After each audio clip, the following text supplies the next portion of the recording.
उत्तर प्रदेश में बीजेपी पूरी तरह चुनावी मोड में आ चुकी है। धार्मिक, सांस्कृतिक, राष्ट्रवाद और विकास के बीजेपी के शोकेस में एक और नया अध्याय जुड़ा, जिसमें सीएम योगी आदित्यनाथ ने 1 करोड़ युवाओं को मुफ्त टैबलेट और स्मार्टफोन देने की योजना का शुभारंभ किया।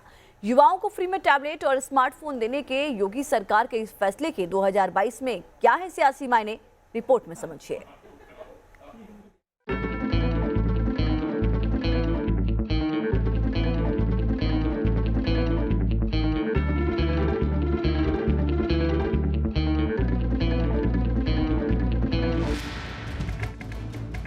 विकास और धार्मिक सांस्कृतिक राष्ट्रवाद को धार दे रही बीजेपी ने यूपी चुनाव में अब बड़ा दांव चला है। दांव उत्तर प्रदेश के युवा वोटर्स को साधने का। लखनऊ के Atal Bihari Vajpayee Ekana international cricket stadium से सीएम योगी ने हाई स्कूल और इंटर में 65% अंक लाने वाले 1 लाख युवाओं को फ्री टैबलेट और स्मार्टफोन का तोहफा दिया।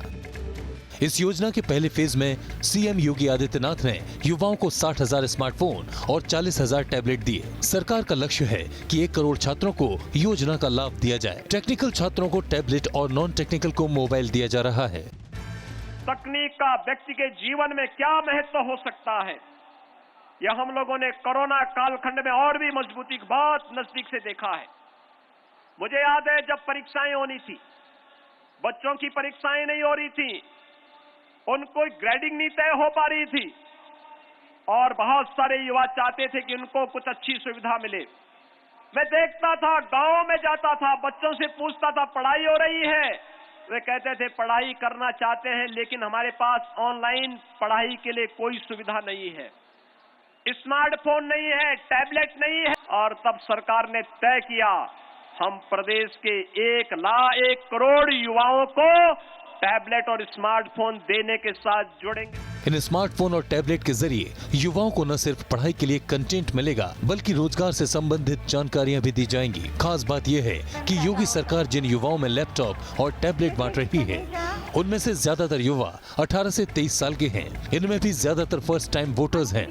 तो ये बहुत ही अच्छा होने वाला है और तकनीकी रूप से जो लोग पिछड़े थे उनको आगे बढ़ने का बहुत ही अच्छा मौका है। तो thanks to the government and thanks to the CM. तो इस तरीके से बच्चों को सरकार जब अगर टैबलेट या स्मार्टफोन प्रोवाइड करा देती है तो ये उनके लिए काफी यूजफुल रहेगा। बहुत ज्यादा मदद मिलेगी, लड़कियों को पढ़ने के लिए मिलेगी, लड़कियों को आगे मतलब बढ़ने का मौका मिलेगा, सब कुछ की फैसिलिटीज होंगी, उसमें मोबाइल फोन मिल रहा है।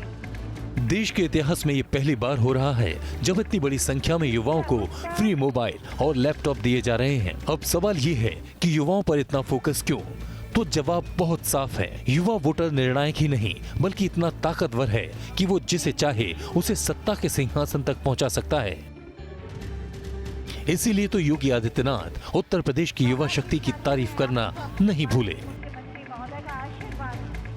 सर्वाधिक युवा दुनिया के अंदर भारत में है और भारत में भी सर्वाधिक युवा हमारे उत्तर प्रदेश में है।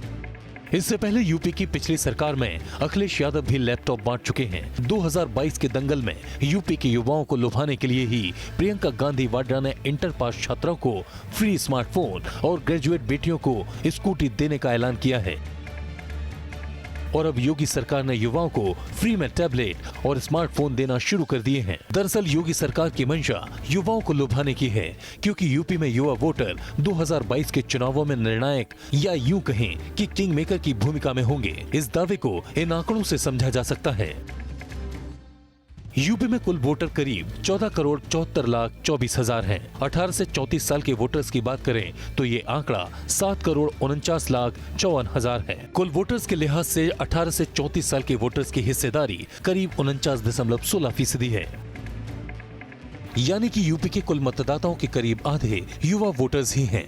यही वजह है कि सारी सियासी पार्टियां युवा वोटर्स को साधने में लगी हैं। इसीलिए तो योगी सरकार ने 69,000 शिक्षक भर्ती की खामियों में सुधार का फैसला लिया।